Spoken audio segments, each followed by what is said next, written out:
Alright, there's our finished panhead case. So, a lot of cleaning. Whoop. Bang, bang, bang. Drop it, break it a couple times. So there you go. It's all pretty well cleaned up. Got the galleries all cleared out. As you can tell, it's definitely seen better days. But it's you know, pretty clean right now. You know, it's got issues.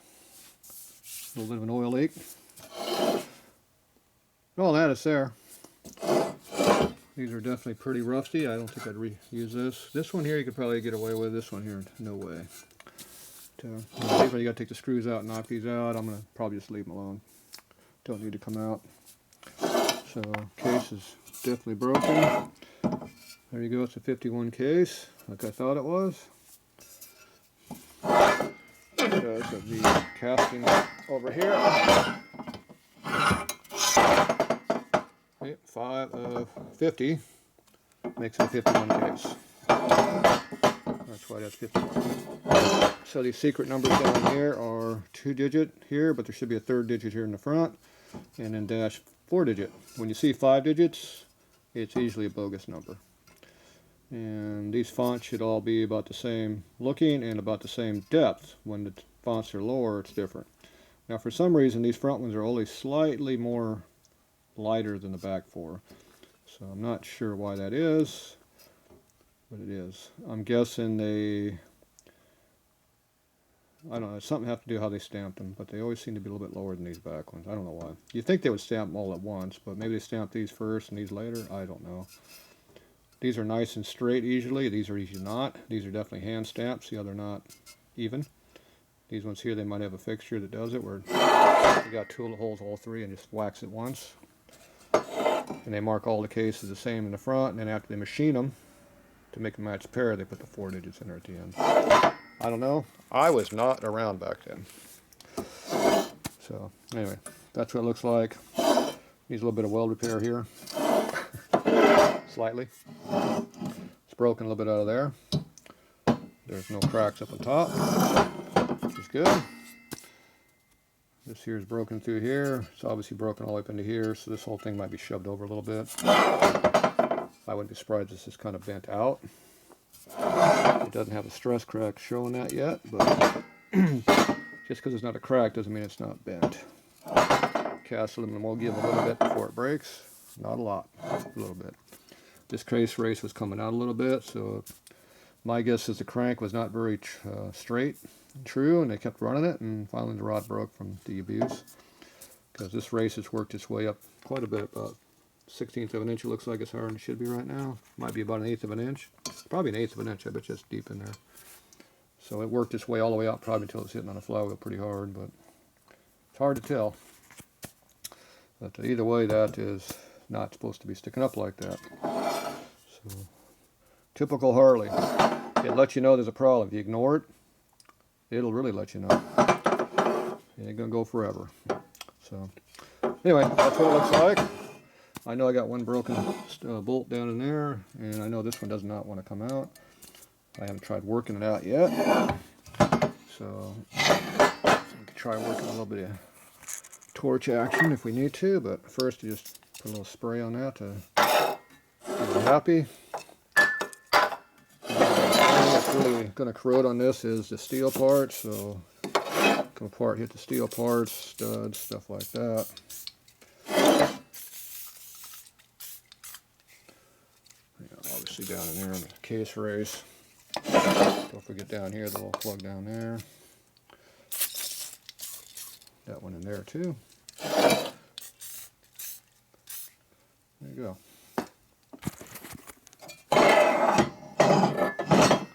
And don't forget this piece down here. This is junk, but I don't want it to re-rust. Alright, the rest of the case I seal with some cleaning solvent, and that's fine.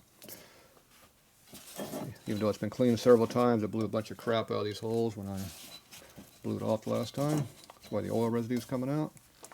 So a lot of it in there. Okay, we'll let that sit slightly. Now let's go see if we can look at on this thread right here. So that's a 7/16, so Find ourselves a nice 7/16 wrench someplace, preferably a 6-point like this one, and a hammer.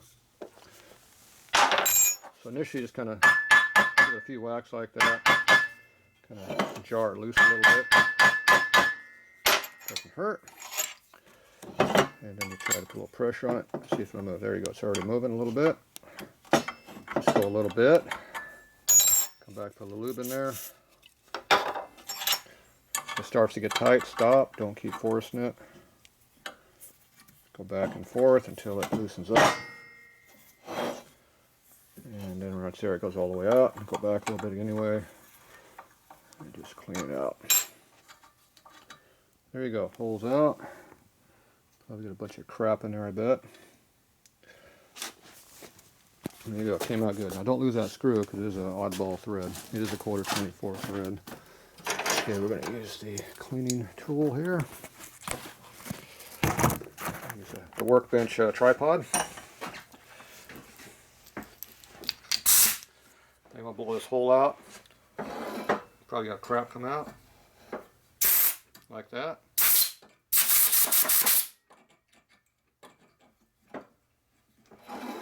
So you can see I just blow at the bottom of the hole, go back and forth.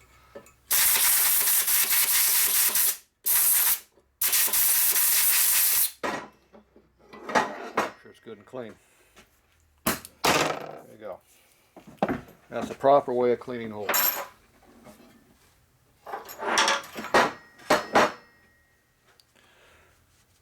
So that had a lot of crap in the bottom of that hole. Who knows how old that is? A little lube on that.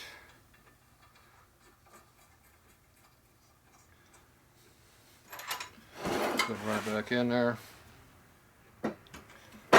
Doesn't want to go any more than that, so like it's got crap in the hole. Or ideally you should put a tap in there and clean it.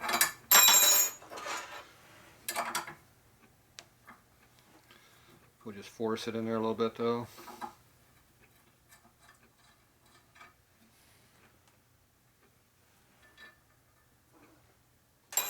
Feels kind of gritty.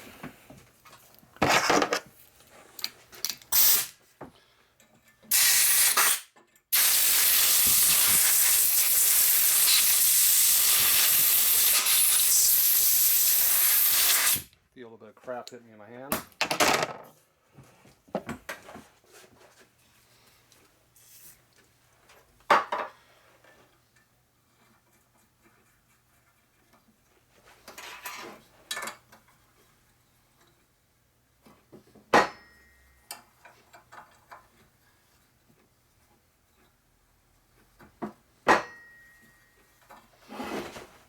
Back and forth a few times.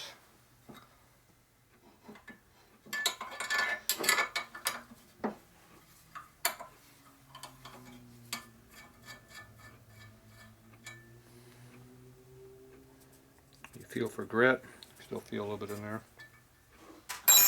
Clean it again.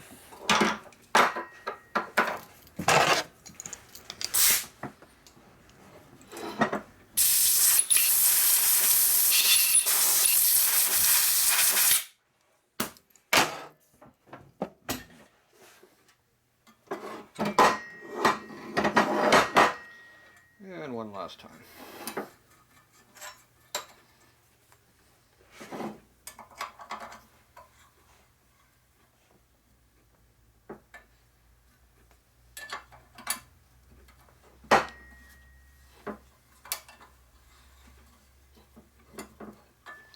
Okay, now it's all I bottomed out. So it's all the way in now, full thread depth. So got the hole cleaned up.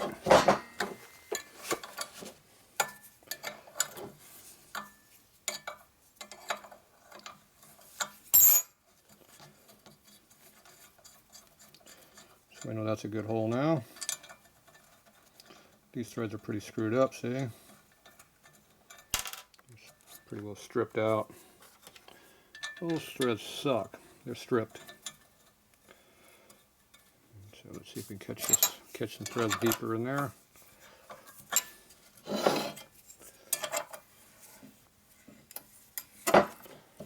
Same problem there.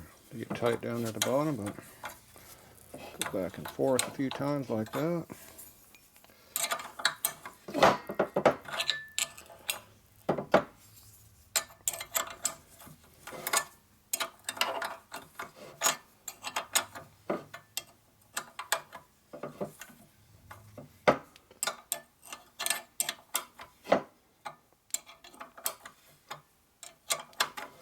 Should be bottoming out. It is not bottoming out, so there's no thread in there.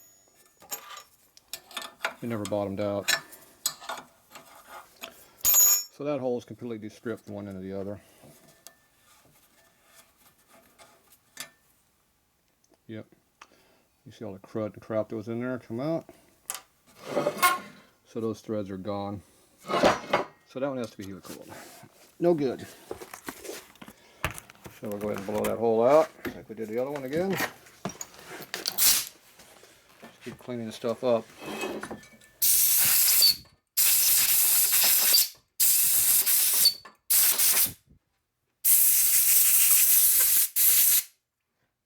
Clean the muck off of this one. Got a something on there, not sure what that is. Combination of grease and crust.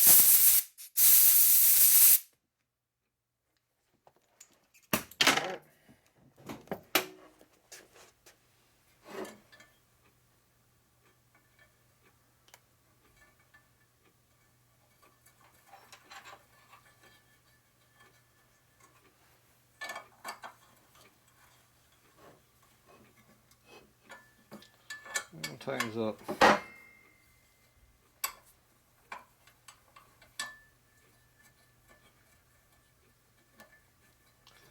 Alright, we'll leave that in like that. It's all the way in there. So we got a stripped hole, a broken bolt. So not a perfect case by long stuff, but it's a case. So if you're going to put a 51 panhead together, you might need that side. Alright, here you go. One more cleaned up part.